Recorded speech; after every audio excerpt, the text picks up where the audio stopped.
बिस्मिल्लाहिर्रहमानिर्रहीम। अस्सलाम वालेकुम। कैसे हैं व्यूअर्स?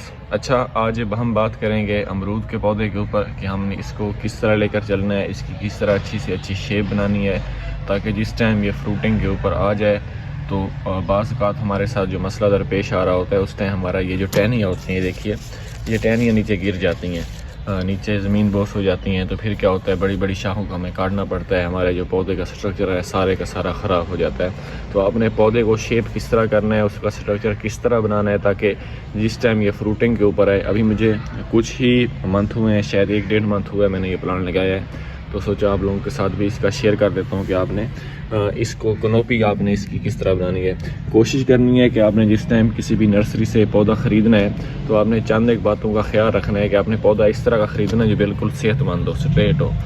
अगर टेढ़ा पौधा ख़रीदेंगे तो उसकी जो है ज़्यादा वो अच्छा खूबसूरत शानदार पौधा नहीं बनेगा। तो आप देखें ये पौधा है। अभी इसके ऊपर जो बेसिक चीज़ें हैं, जो टिप्स हैं, मैं आपके साथ शेयर करने लगा हूँ ताकि आप भी अपने पौधे के साथ अगर इस तरह करेंगे तो आपका जो पौधा है बहुत अच्छा बनेगा। उसमें जो हवा का गुजर बसर है, रोशनी है, बिल्कुल अच्छी पड़ेगी। और उसके ऊपर एक तो जो फ्रूट होगा, फ्रूट बहुत अच्छा बनेगा, और दूसरा जितना ज़्यादा फ्रूट ये उठा लेगा उस आपको इस बात की टेंशन नहीं होगी कि मेरा पौधा गिर जाएगा, ज़्यादा फ्रूट है तो नीचे ज़मीन की तरफ झुकना शुरू हो जाएगा। ऐसा बिल्कुल नहीं होगा, क्योंकि इसका जितना अच्छा स्ट्रक्चर बनेगा उतना ही ज़्यादा ये फ्रूट भी लेगा और आपको किसी भी किस्म का मसला मसाइल भी नहीं होगा।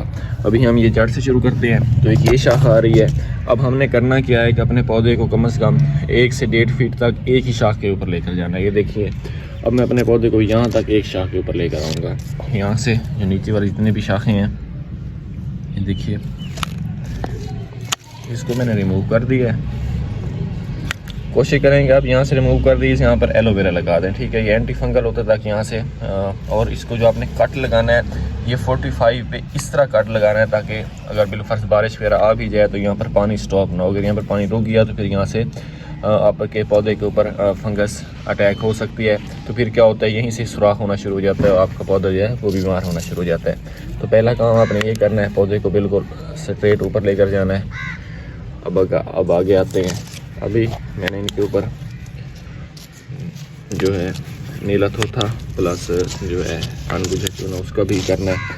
अब देखें, अब हमारे पास ये 4 शाखें हैं। एक शाख ये भी बाहर को जा रही है, ये शाख भी बाहर को जा रही है, देखिए, और ये शाख भी बाहर को जा रही है।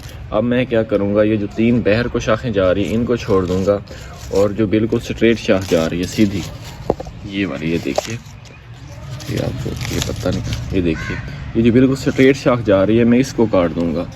इसको काटने का क्या फ़ायदा होगा, इसका एक स्ट्रक्चर बन जाएगा। अब एक ये शाख है, एक ये शाख है, एक ये शाख है। ये जब थोड़ी सी ज़्यादा बड़ी हो जाएगी, 3 से 4 इंच ज़्यादा बड़ी हो जाएंगी, तो फिर मैं इनको यहाँ से रिमूव कर दूँगा।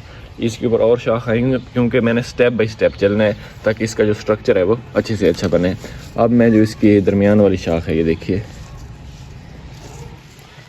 इसको मैं रिमूव करता हूँ और फिर आप इसकी शेप देखिएगा। ये अब देखिए मेरे पौधे की शेप किस तरह नजर आ रही है, कितनी खूबसूरत शेप बन गई है। अब इस तरह जब ये थोड़ी सी और बड़ी हो जाएंगी शाखें, तो मैंने इनको आगे से इनकी जो कॉम्पलें हैं उनको काट दूंगा, और उनसे जो 2-2 शाखें निकलेंगी वो मज़ीद खूबसूरत 3 बनती जाएंगी। तो आने वाली वीडियो में जिस टाइम मैं इसकी दूसरी प्रूनिंग करने लगूँगा आपको वो भी शेयर करूँगा। पहले स्टेप में आपने इस तरह लेकर चलना है अपने पौधे को कि स्टेप बाय स्टेप। अब देखिए, यहाँ ये वाली शाख मैंने काट दी, ये वाली भी काट दी, और एक ये वाली शाख भी काट दी। अब आपने इसके ऊपर एलोवेरा लगा लेना है, क्योंकि एलोवेरा तो हर घर में मौजूद होता है। पानी की आपने कमी नहीं आने देनी, बहुत ज़्यादा पानी भी नहीं लगाना। सर्दियों में इसके ऊपर कोई भी इतना बड़ा मसला मसाइल नहीं है। हाँ, अगर टेम्परेचर 10 के नीचे आना शुरू हो जाए तो फिर आप इसको कवर भी कर सकते हैं। कवर किस तरह करना है अगर आपको नहीं पता तो मुझे बता दीजिएगा, उसके ऊपर भी मैं आपको डिटेल के साथ वीडियो बना दूँगा। वरना अमरूद को अगर आप लोग कवर ना भी करेंगे तो इंशाल्लाह ये चल जाएगा। तो अगर इस वीडियो से रिलेटेड आपका कोई भी सवाल है तो लाजमी शेयर कीजिएगा। इंशाल्लाह मुलाकात होती है बहुत जल्द एक नई वीडियो के साथ, एक नए टॉपिक के साथ। तब तक के लिए इजाज़त दीजिए। अल्लाह हाफिज़।